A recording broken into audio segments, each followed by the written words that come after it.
wabala kyo kiriba sadira masendi ya uzima Toto Tonya Kongo Lutubana Toto Nyonya Kanya Bandenka Kwe Toto Wera Kimbama Cha Kongo Kimbama Cha Tungira Kongo Toto Tonya Kongo Lutubana Toto Nyonya Kanya Bandenka Kwe Toto Wera Kimbama Cha Kongo Shimama cha tungira koma Utotambula nzeza kukongo Wabanza bonkuni kwa beto Wasiona toka kifwa maketo Yeka kalamu kipili na le Utotambula nzeza kukongo Wabanza bonkuni kwa beto Wasiona toka kifwa maketo Yeka kalamu kipili na le Toto Lutubana Toto Nyomyo Toto Wera Kimbama Cha Kongo Kimbama Cha Tungira Kongo Toto Lutubana Toto Nyomyo Toto Wera Kimbama Cha Kongo Shimama Cha Tungira Kongo Utusetere Mumabundu Mandenga Tumweni Bombo Nibya Kwangala Masaliranga Kimbama Cha Kongo Munga Nita Kikore Uki Utusetere Mumabundu Mandenga Tumweni Bombo Nibya Kwangala Masaliranga Kimbama Cha Kongo Janisa Kikole Uki Toto Lutubana Toto Nyomyo Toto Wera Kimbama Cha Kongo Kimbama Cha Tungira Kongo Toto Lutubana Toto Nyomyo Toto Wera Kimbama Cha Kongo Shimama Cha Tungira Kongo Toto Lutubana Toto Nyomyo Toto Wera Kimbama Cha Kongo Shimama Cha Tungira Kongo Toto Lutubana Toto Nyomyo Toto Wera Kimbama Cha Tungira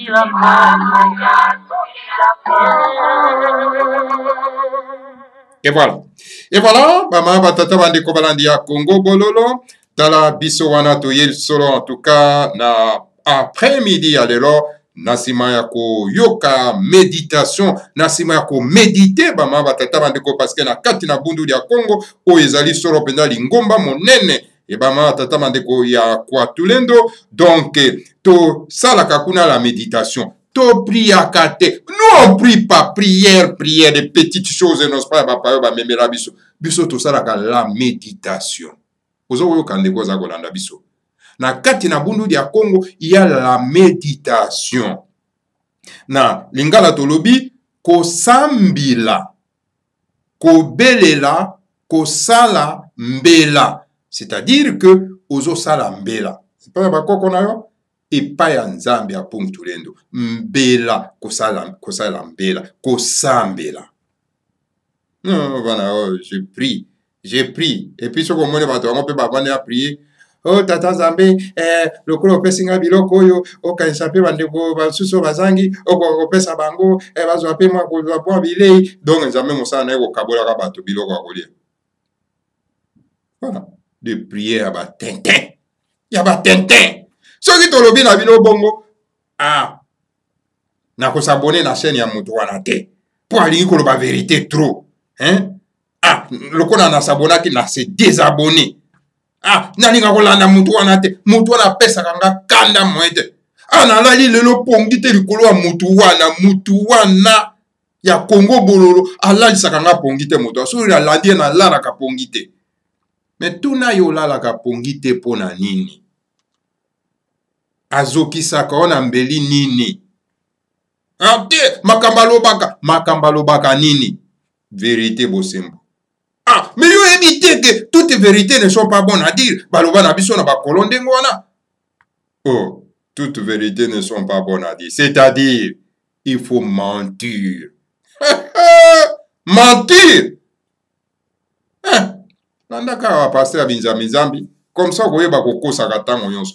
Voilà, mama batata bandeko balandi ya Congo bololo. Lelo ezali mokolo ma tukumi bale na mine ya sanza mitano mobu ya koto mibale na tukumi bale tokomi bongo na ngonga ya zomi na motoba na miniti zomi na moko yengi koloba ngonga mine na zomi na moko ya sima nzanga. Ezali mokolo ya lomingo. Mokolo oyo basi bakosa biso balalisa biso pongi ya babebe ete ezali mokolo oyo Nzambe asalaki te mokolo mwa yenga pemi na vani na kiti ya goigoy. Nzambe ya bakolonialiste, Nzambe ya bakolon oyo bandeko na biso les nègres de la maison ba hérita pe baza ko continuer ko saela yango ok ba éviter que ezali instrument ya bakolon baki nango po balalisa biso pongi na tango toza na colonisation ya noir sur noir, c'est-à-dire ya coalition tout o ba ko konza biso. Est-ce qu'on a besoin n'est-ce pas ya ko vendre là encore ba instrument ya bakolon poto bunda poto longola mboka na biso na passe? Non, to ko vendre la bundu dia Congo, bundu dia Congo, c'est-à-dire lisanga na tata Nzambe ya pungu tulendo, lisanga na le Seigneur à Congo, bundu dia Congo, bundu c'est-à-dire ensemble, lisanga, bundes, lisanga. Bama tata bande kwa landi ya Congo bolo. Na nani na tata Nzambe ya pungu tulendo. Okomo na nègre aliéné, azoye bayane makambo wana te, ya te, ngana za mutu abundu dia Congo te lingi kolobake, ngana za na lisanga na tata Nzambe te. C'est-à-dire que azalaka na lisanga na Satana. Alors, Satana toko bimisa ye na Congo, bama tata bande kwa landi ya Congo bololo. Toye lisusu lelo pona ko melisa bino gobele ya ba Congo bololo bama batata bande ko ezali bino molobeli mbuta bo pele bo bala engi koloba malamu koloba Congo bololo. Lelo bama batata bande ko balandi ya Congo bololo toye ko pesa bino triste nouvelle. Triste nouvelle po tozalaki na radio na biso ya Congo ya Kachopa na ngaloba donc radiokachopa.com tozalaki nango bama tata bandeko tozalaki na invité na biso tango iso na kombo ya Ekumani Wechi.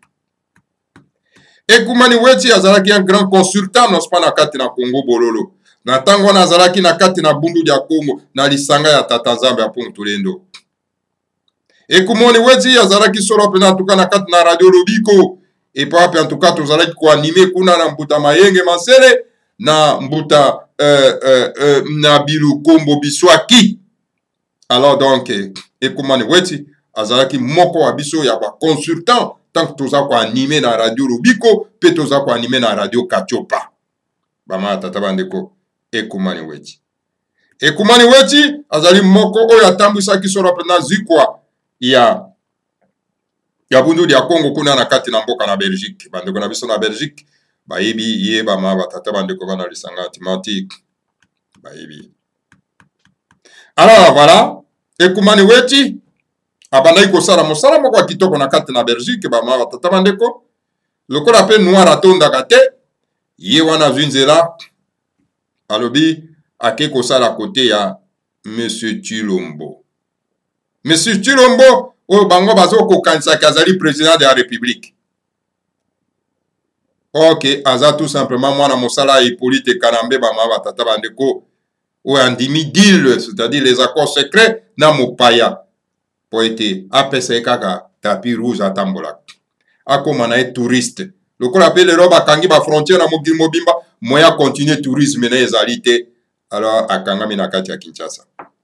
Alors ekumane weti bien kazaki na poto na kati na bundu ya Congo mais asosoli bundu ya Congo te asosoli pe te soki Tshilombo aza na pouvoir ye wana alani nzela kenda kosala na donc monsieur Tshilombo pona ete akotsa bwanya pe mayere na ye na likambo etali identification ya mboka bama tata bandeko na mama oyo nga naza kopesa bino sango oyo bato zwaki yango longwa mokolo malobi ba oyo tozalaka na bango na radio Katiopa na radio Lobiko batindela nga sango oyo ete ndeko na biso oyo aza lisusu te na biso donc asili kotika biso bama tata bandeko bana isanga atimati tokozongela na esika ekumani bwechu. Alors bama tata bandeko na momo oyo nga naza koyebisa bino plus de 37 conseillers ya monsieur Tshilombo bazali gravement malade. Baza gravement malade. Baza na ba soins intensifs. 37 conseillers ya monsieur Tshilombo alias Félix. Moto akene ko signer dire na diable na satana. Ah mawa. Alors na yango bama tata bandeko dans 24 heures Tshilombo va perdre 3 personnes, 4 personnes je vais dire 4 personnes. Dans 24 appels de 4 personnes. C'est-à-dire entourage, il y a soi-disant président de la République. Ok, tu veux dire, Tshilombo n'a rien na kati ya mboka. Alors, si vous avez relevé moi mutu ba ma tata bandeko, Hippolyte Kanambe tellement akangi kati ya clé bois, Hippolyte akangi et Tshilombo. Alors, bi likamba entreprise oyo donc nazo nommé bato na ngai nyonso wana na kati ya entreprise alors bien non alors Hippolyte Kanambe pendant qu'on l'a essayé que moto aza kotambusa beti mesa loboko na mesa landa makambo naza koyebisa yo ye pe na mwa soni wana na liboso ya mwasi na yale ye pa beti mwa mesa oli abeta makasi ye pa beti mesa mais na pete gbe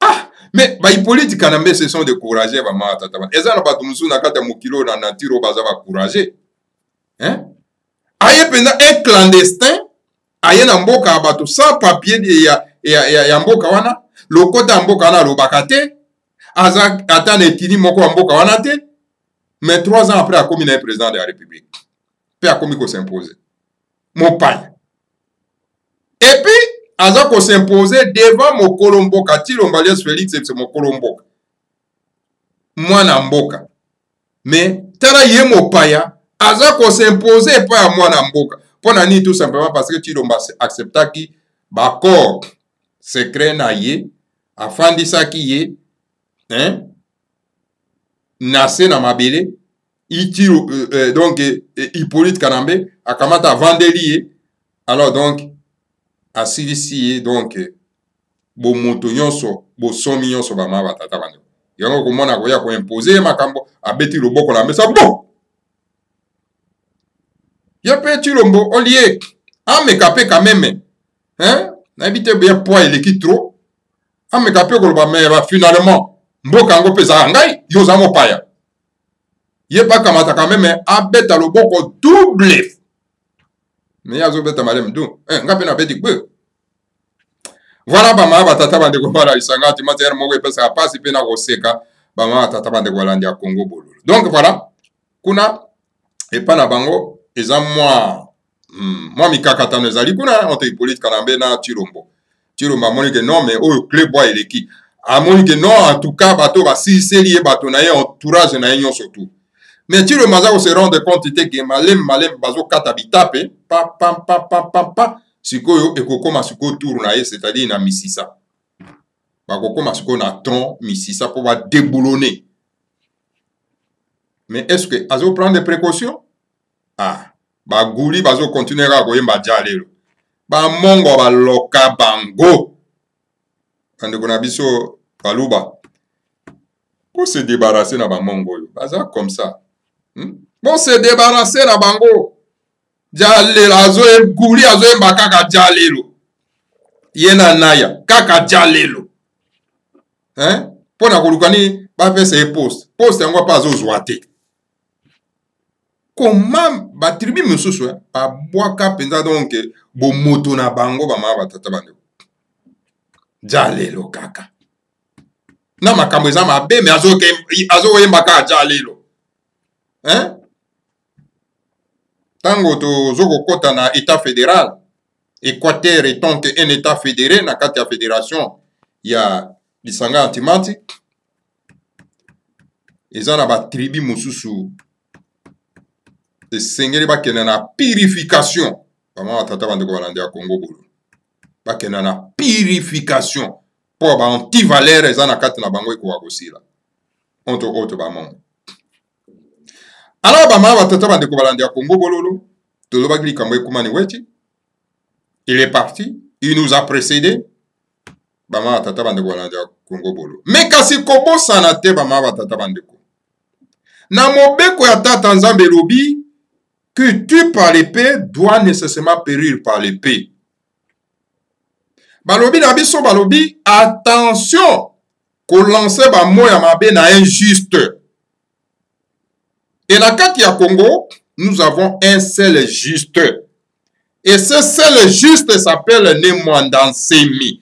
J'ai dit bien, na carte ya Congo, il y a un seul juste. Et ce seul juste qui s'appelle Nemwandansemi. Est-ce que vous avez très bien?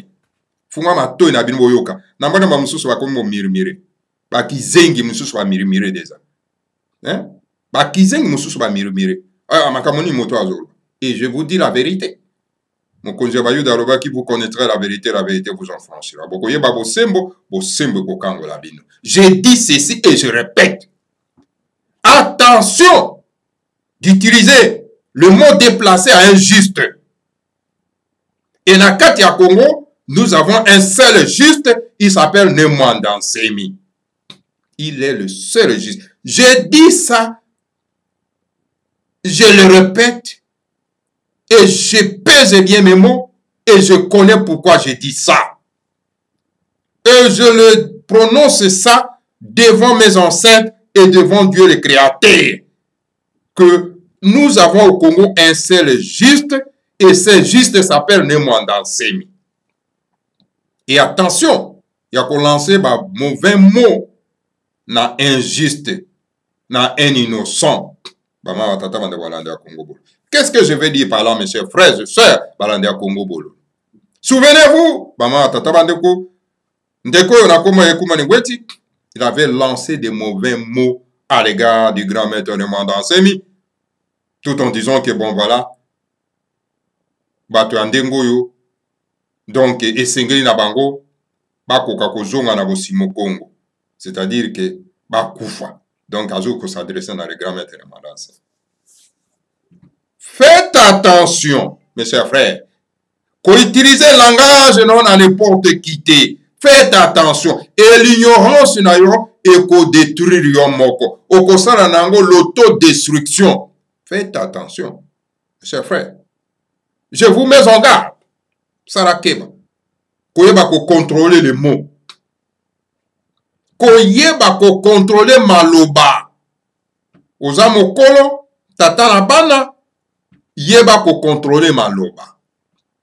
Koyeba à qui que vous adressez. Et faites attention surtout à un innocent. Parce que maloba yo kobima et ça la retour. Oko kufa na ignorance na yo. Faites attention, mes chers frères. Awa nazako pesa binonde mateya malako.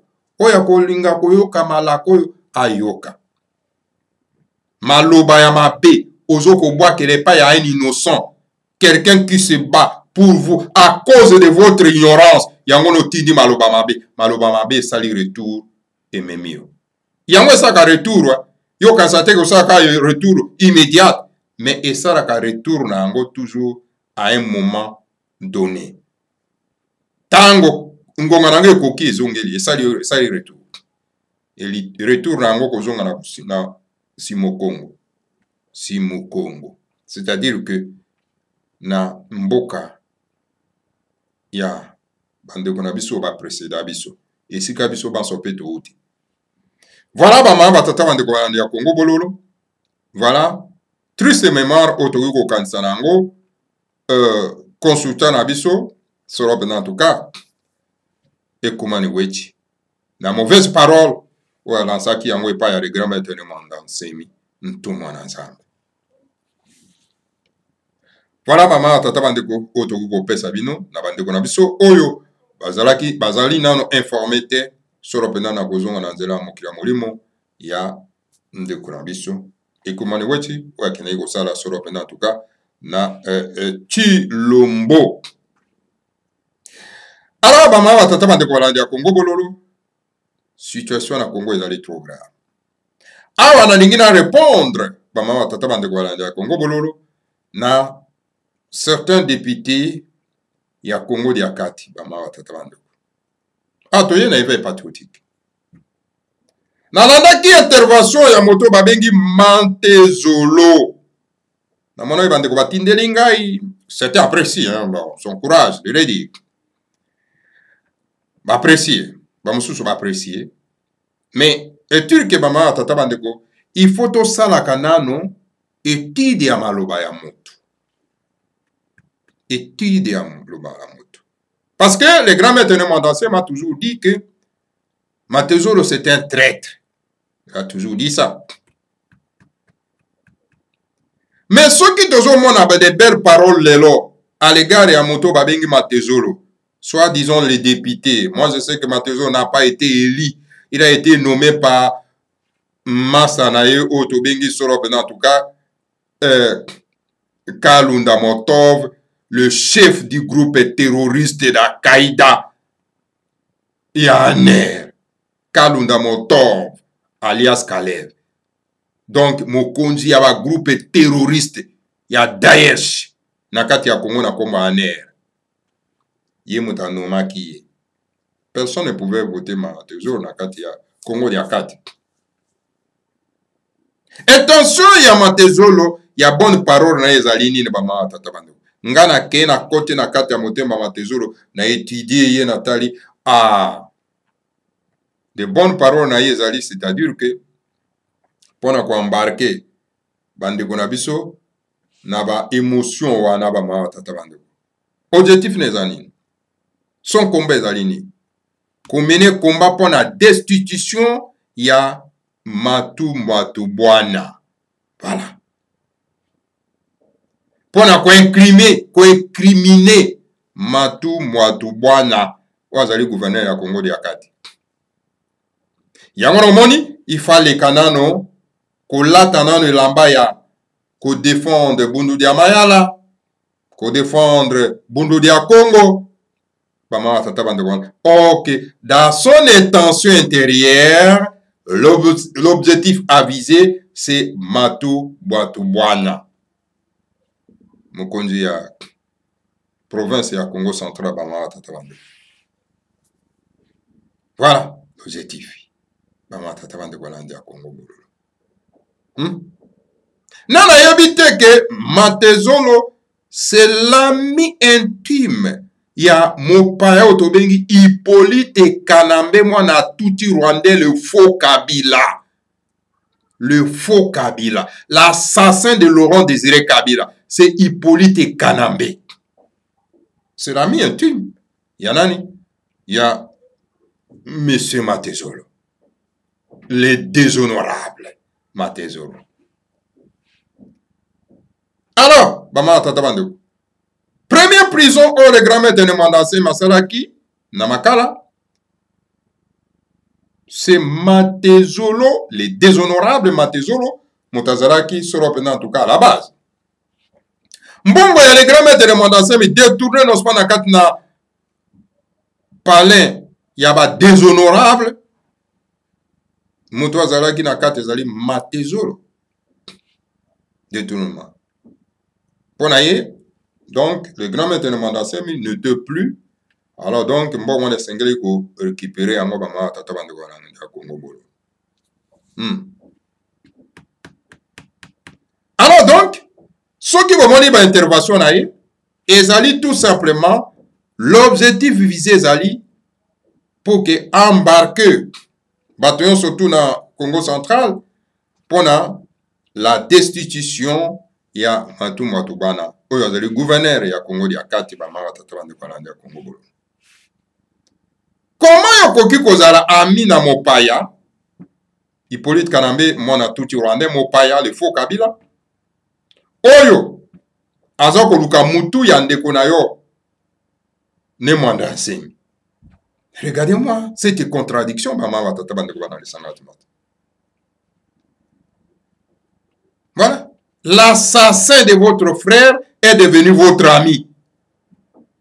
L'assassin, les criminels, les terroristes de votre frère.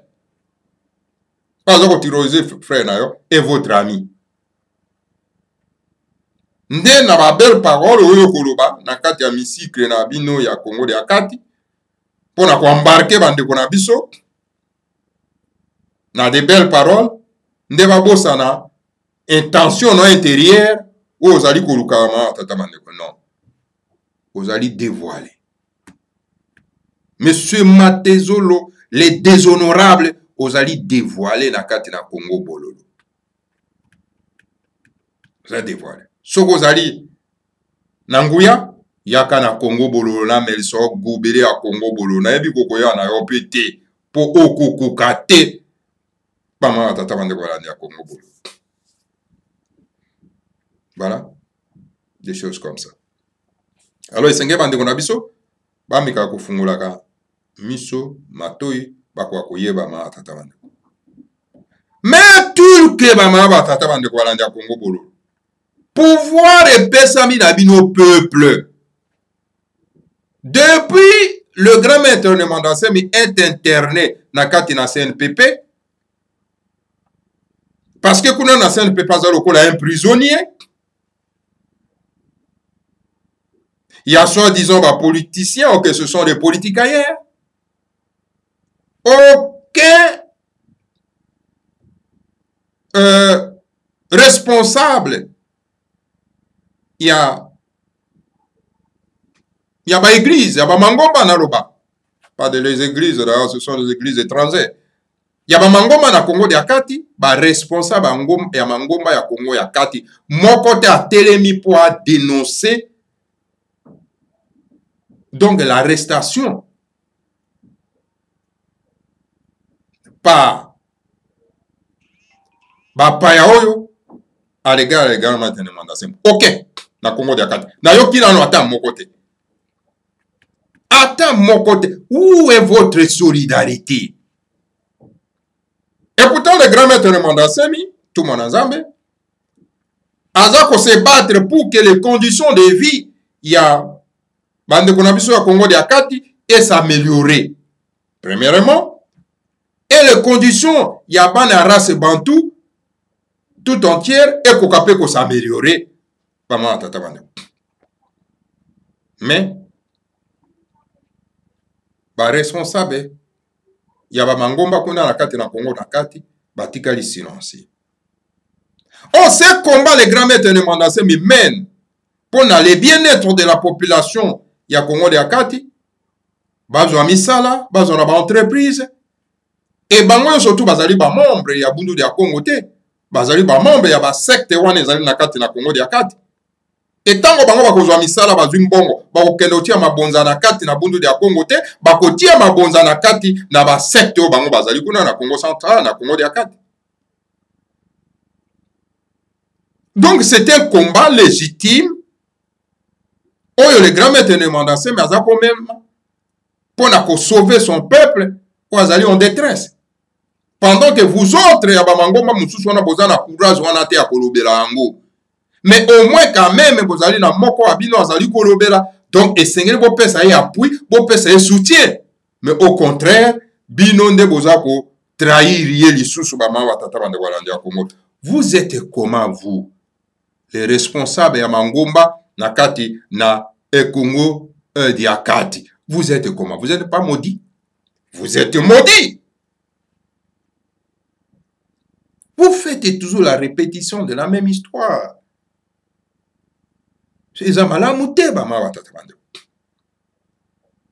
Alors la population ya Congo de Akati,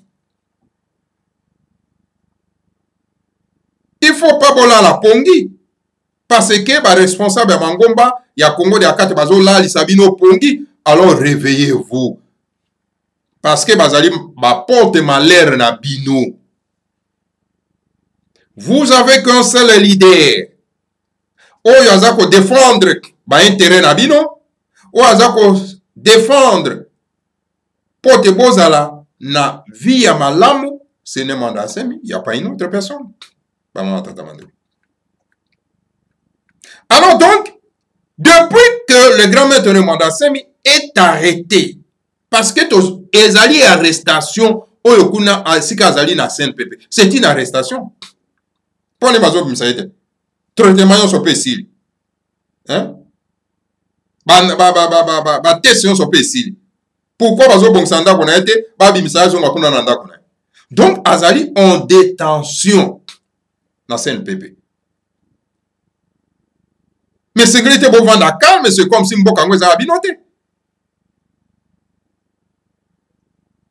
Il faut agitation et salement. Il faut battre bayoka eko. Depuis naza kotia matoi ba mama tata bandeko eko mon côté. Écoutez, silence radio. Mais comment on peut défendre un peuple qui n'est pas en mesure de se défendre lui-même? Il faut se défendre. Nous avons un leader qui nous défend et nous devons aussi nous défendre nous-mêmes. Et ça c'est que kaka ye moko motaza koloba ceux qui va réduire rien en silence bino pe beaucoup silencieux. Non, ce n'est pas comme ça mes chers frères. C'est pas comme ça. Il faut koloba. Il faut ko gana. Pona boko kona biso babiso ki ndoka lokio belela pa ma batata bande kolanda Congo bolo. Voilà un peu ba ma batata bande kona mokuse. Oyo na kokaki nano kobeta sete na likambo oyo etali solo na tuka ba député ya Congo de Akati et plus particulièrement ba intervention oyo bande ko batindele ngai ya Matezolo. Alors baba tata bande ko lelo toyena otolo belana lo likambo etali solo na tuka Congo mobimba nano. Congo mobimba ya onto tukolobela na lelo. Po tokomona bande ko mususu baza ko sala ba intervention surtout ba journaliste. Et surtout na likambo oyo etali solo na tuka justice. Baza ko se plaindre na likambo etali justice. Oh justice na Congo eza ko sala mosala te. Oh ce n'est pas comme ça que justice est ko salema. Mes chers frères,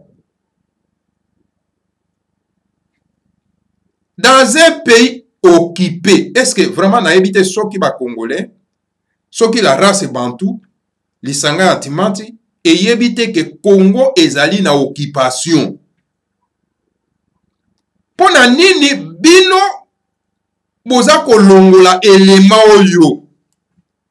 Mboka ya Congo ezali na occupation ya ba noir sur noir. Pona nini bozo longola elema oyo. Dans un pays occupé, il n'y a pas la justice. Hein? Dans un pays occupé, il n'y a pas de droits de l'homme. Dans un pays occupé, il n'y a pas la liberté d'expression. Mais comment vous parvenir à l'autre côté? Combien de fois que le grand maître de Manda Semi Aza Kolobake, notre pays est occupé par la minorité de la coalition Tutsi. Mais pour que nous n'a pas paré à l'État, surtout, pas paré judiciaire, je veux dire. Pour que nous n'a pas entreprise Yamboka. bozomona te ke tondi na cette minorité à coalition Tutsi. Bokende na armée, ce sont les généraux ya Tutsi oyo baza na kati ya armée. Mais mboka ya ndenge nini wana oyo bozomona ke mboka ezali vraiment donc na occupation ya bapaya. Pe bino bolobaka makambo etali justice. Et okomona bandeko na biso bapandisango na mboka baza koepengre eloko oyo te. Dans un pays occupé, notre pays est occupé par la coalition Tutsi, s'il vous plaît. On ne peut pas parler de la justice. Regardez comment on vous arrête comme des souris. Parce que Kangabino lokola bampuku. C'est ça le fruit de l'occupation.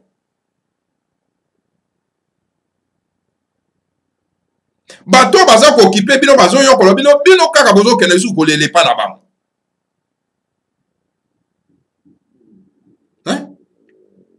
Hippolyte Kanambe mwana tuti Rwandais mopaya. C'est un étranger. Jeannette Kanambe, c'est une étrangère. Joël Kanambe, c'est un étranger. Notre combat doit nécessairement se focaliser pour être aussi sa occupation. To bengana bapaya oyo. Nous devons d'abord chasser Hippolyte Kanambe. Nous devons d'abord chasser Tambwe Mwamba. C'est un Tutsi Rwandais. Aizipa Kombo ya Baluba. C'est un étranger. Nous devons d'abord chasser Rugabo. Nous devons chasser Rubewa. Tous ce sont les étrangers. Et les 500 généraux au Bazana Kati Armée en Mboka na biso. Notre combat est à la focaliser wana. Combat yango bato bakomema yango eza ba journaliste. Eza ba homme politique digne de son nom. Ba homme religieux. S'il y a des religions, malheureusement qu'il y a que des sectes. Et quand il y a qu'une seule religion, Bundu dia Congo, et qui mène ce combat-là, maman tata bande kwa dia Congo bolo. Et c'est to se focaliser nano na esika wana. On ne peut pas parler de la justice, sans parler de fait ya occupation ya mboka. On ne peut pas parler de l'insécurité aussi longtemps que vous allez occuper. On ne peut pas parler de la sécurité aussi longtemps que vous allez occuper. L'insécurité est le fruit de l'occupation. Parce que bato baye occuper, il faut bâtir insécurité pour vivre digne de son hôtel. Hein? Voilà élément catalyseur. C'est l'occupation. Et l'occupation est visible. Bon, monite, à chaque fois que botela impo boloba likambo etali nationalité Hippolyte Kanambe batindi bato bakanga bato wana po ba réduire bango na silence. Combattons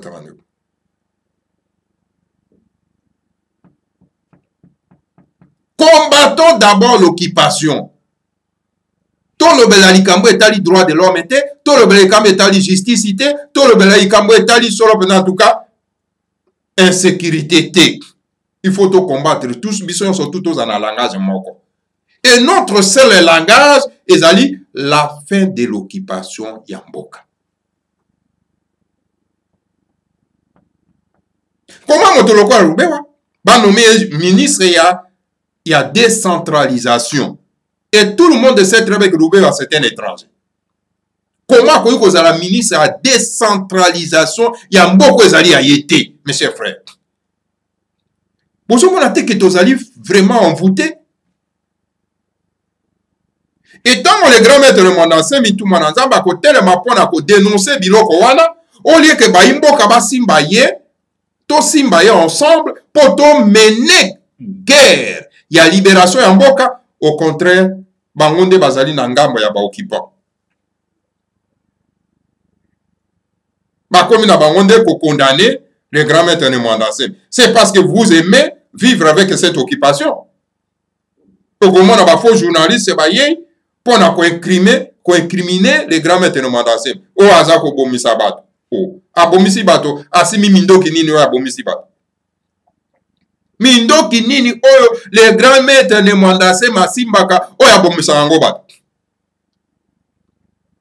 Demandez à la population ko barricade banzela pour na ko revendiquer badron na bango ezali ko bomisa bato.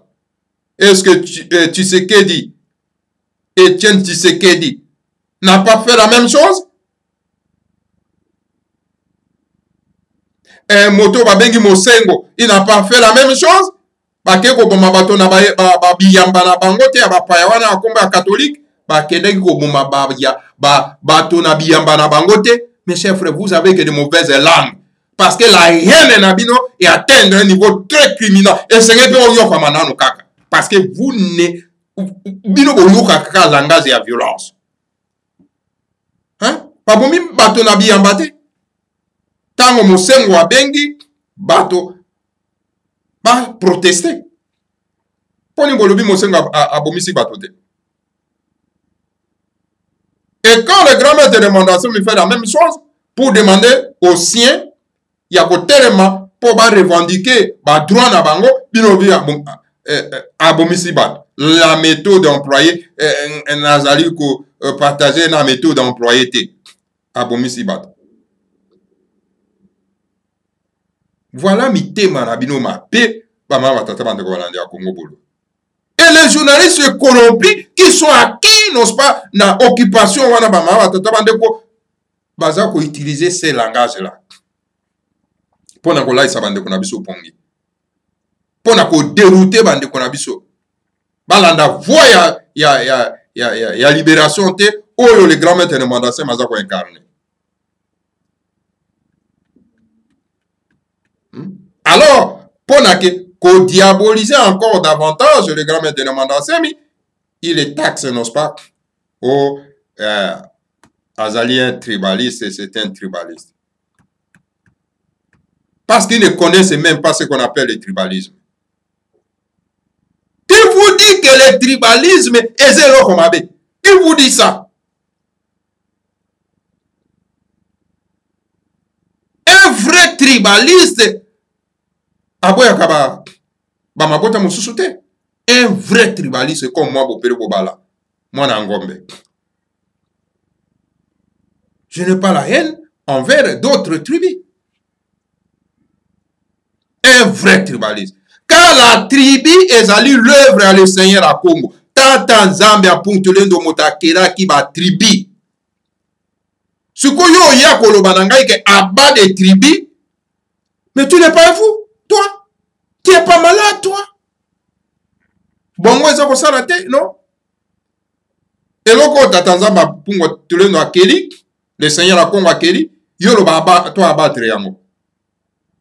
Mais parce que vous avez perdu de l'amour de votre tribu, yangona bokimi ba tribu na bino, bokimi mabele na bino, bakoko na bino, boza koya ko s'attacher na mabele ya baninga.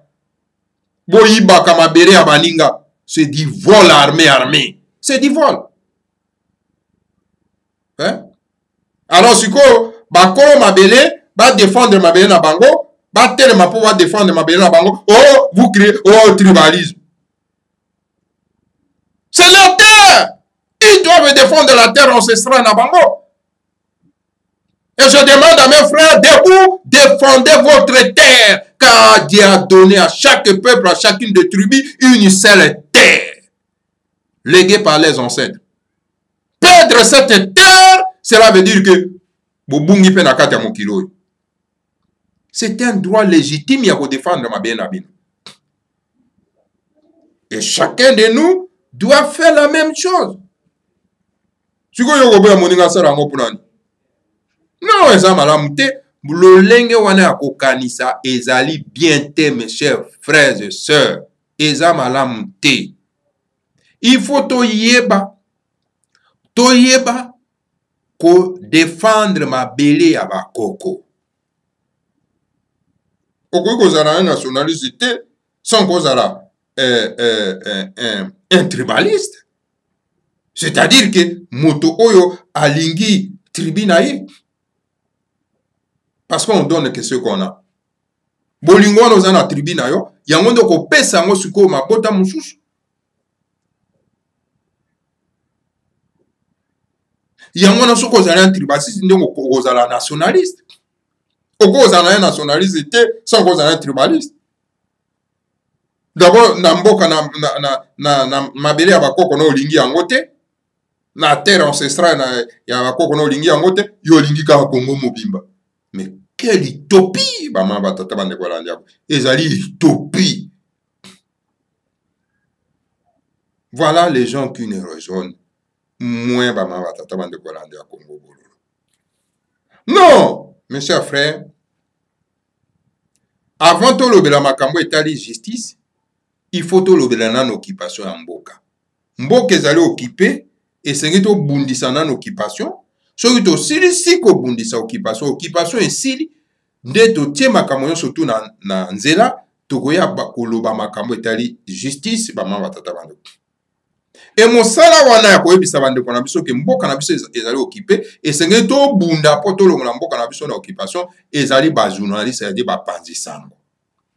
Mais tala ba panzi sango bango bavandi bazolobela ne makambo yo ministre Songolo bakangi ye, o ministre Pakala bakangi ye, député Songolo bakangi ye, o député Pakala bakangi ye. Nyonso wana ezali distraction. Nyonso wana ezali distraction. Hein? Dans un pays occupé, il n'y a pas de ministre. Hein? Boyebi très bien que Tshilombo ne gouverne pas. Il n'a pas le pouvoir. Tala bazo kangaka bato na ma élément terroriste et Hippolyte Kanambe. Mais Yazawana, ça dit qu'il n'a pas de pouvoir. Il n'a pas de pouvoir. Oh non, justice des osara mosala. Justice des osara mosala. Justice des osara mosala na yango kaka tango baza kolobela mabe ya Hippolyte Kanambe. Voilà justice des osara mosala. Mais Shadari Motuti Rwandais ndeko Hippolyte Kanambe atelema ki alobi wana ke soki bokangi yuma alors donc ako transformer mboko oyo na makila alobaki yango no Shadari le Tutsi Rwandais ndeko Hippolyte Kanambe bongo sikoyo soki justice ezosala mosala yango esali sikoyo epa Shadari te mpo nani bozomona te c'est une distraction. C'est une distraction. Justice esalaka mosala nango kaka na bato balobaka mabe ya Hippolyte Kanambe mwana Tutsi Rwanda mopaya. Mais soki olobi na moto mosusu non, y a pas de problème. Omoni ba fruit ya occupation ba mama tata bando. Mes chers frères, il est temps. Ya ko telema ya ko bundisa occupation pour occupation ici là. Pona ete totambusa mboka na biso na ndenge bana momoni likanisi oyo le grand maître aza kopesa toujours le fédéralisme yango ndezali modèle oyo ekomema biso solo pena tuka ba mama batata bandeko na kimia na kati ya mboka na okaki ba oyo ba koliti ya monsieur Tshilombo azolo bana lobio no tango bato ya Katanga baza ko lobake non esengeli donc totia fédéralisme comme modèle ya mboka na biso et que chaque province est comme solo pena en tout cas un état autonome bango bazolo ba oh non bato ya Katanga bazo ko lukaka toujours ko kabola mboka. Mais qui vous dit que le fédéralisme égale la séparation? Qui vous dit ça? Unitarisme memi biso wap. Tala un grand pays, le Congo, est commis le pays le plus pauvre et plus faible que le petit Rwanda. Donc, comment on a battu et des milliers de gens qui les suivent. Pendant qu'ils disent de n'importe quoi, le fédéralisme, c'est un modèle qui convient pour la République démocratique du Congo. Pour la Colongola, on a un passe au Tozali.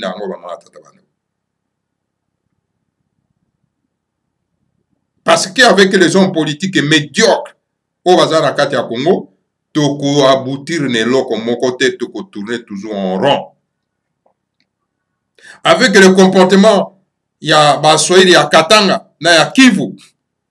Donc, toko zonga na retard, il y a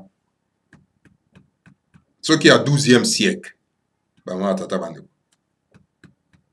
Alors, il est temps de mettre fin à un retard. Parce que ce sont des gens qui ne savent pas gouverner. Ils ne connaissent pas ce qu'on appelle gouverner, c'est quoi? Bayebi en côté. Bango bayelo bayebi ka copier ko yiba. Tabatolo wakalunda moto alias criminel, assassin, terroriste. Donc yewana azako soutenir mon payana comme il politique anambe. Mais c'est mieux. Ba créer tana bango comme ça bazo politique na bango bakena ko poser ekuna. Comme ça a konza bango. Lokola baza bato médiocre bakena ko konza bango kuna na bapaya wana. Voilà. Bama tata bande ko balandi ya Congo bololo. Donc et sengeli moko na biso ayeba ete mboka na biso sengeli kota na fédéralisme. Potito bimisango na impasse ezali na. Ba mboka yo surtout oyo comment le plus puissant, ce sont les pays fédéraux. Ce sont les pays au bazar d'un système fédéral.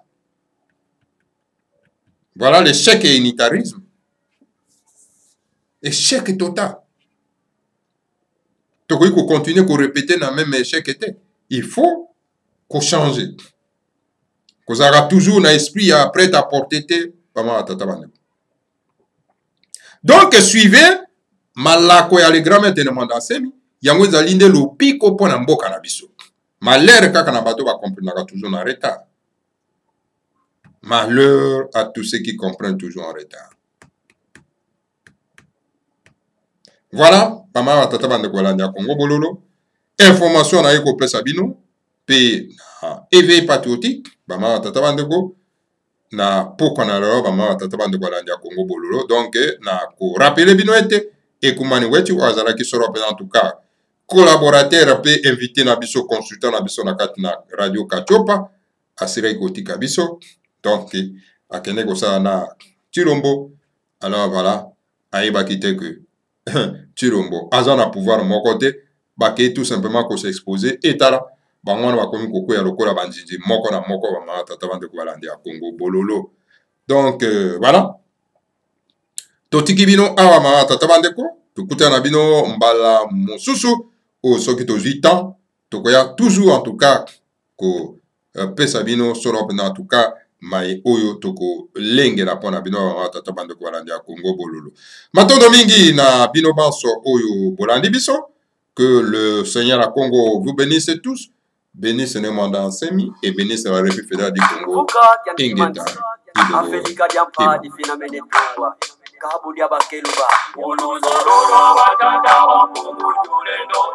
Makanda mama musoma futuka yosama Osawe nina ninga masina makikulu Kongo ya futuka Kongo Uruzolula matata bapungu tulendo Makanda mama musoma futuka yosama Osawe nina ninga masina makikulu Kongo ya futuka Kongo Afrika ya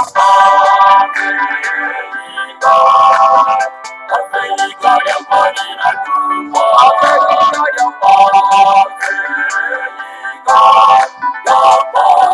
sina mene tumbo Afrika ya Afrika ya pani na tumbo Afrika ya pani sina mene tumbo Efi ya paya mita peti mana kukongo Ipanza kya Kongo ye kibuka kya timanti Efi ya paya mita peti mana kukongo Kongo ya futuka Kongo Efi ya paya mita peti mana kukongo Ipanza kya Kongo ye kibuka kya timanti Efi ya paya mita peti mana kukongo Kongo ya futuka Kongo Afrika ya Afrika ya mbali na tumbo, Afrika ya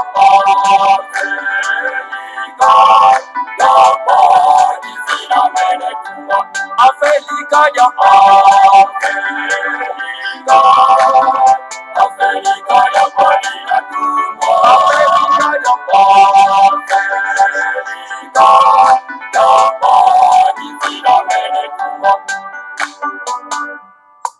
Tambuza kuna tantuza sosina katulwa Uluzolola batata makungu tuleno Siku mira zone za kwanza zinatumwa Yevuka na ukivuka chantimasi Tambuza kuna tantuza sosina katulwa Uluzolola batata makungu tuleno Siku mira zone za kwanza zinatumwa Yevuka na ukivuka chantimasi Afrika ya Afrika ya mbali na tumbo, Afrika ya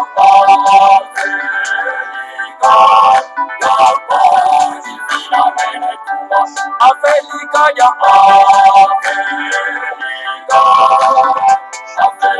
ya mbali na tumbo, Afrika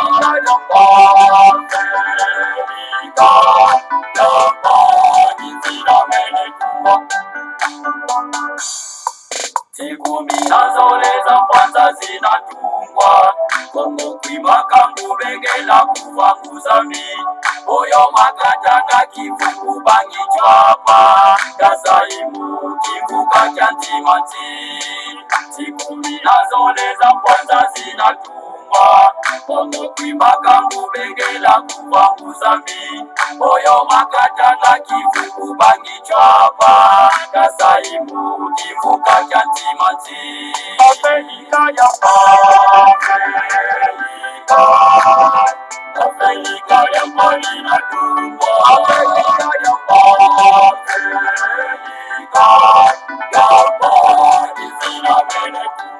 Afrika ya